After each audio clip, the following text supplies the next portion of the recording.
హ్మ్. Please welcome to live. కొత్తగా వచ్చినోళ్ళు channel sub చేయండి. ఏ ఊరు? అయ్యో! మళ్ళీ అడిగారా? హుహు.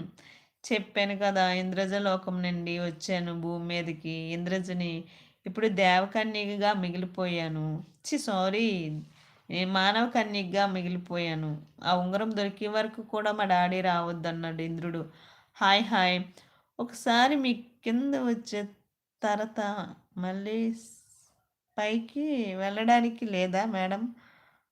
హ్మ్. ఆ! ఒప్పుకుంటది. ఏమంటారు, ఉంగరం దొరికితే ఒప్పుకుంటది. ఉంగరం దొరకలేదు ఒప్పుకోరు ఇంకా. శేఖర్ గారు ఉంగరం దొరకాలి సార్. అది అది ఉంగరం ఉంగరం మీరు ఎంత చదువుకున్నారు? నేనా? దేవకన్యకి ఎక్కడైనా చదువుతదా సార్ చెప్పండి? దేవకన్యకి ఎక్కడైనా చదువుతదా? వచ్చింది చదువుతది. ఇప్పుడిప్పుడే కదా తెలుగు, మీ భాషలు మానవా, మానవా, మానవా, మానవ అనేసి అవే మాటలొస్తాయి గానీ, అమృత పానీయాలు తాగిన వాళ్ళకి చదువు ఎలాగొస్తది సార్?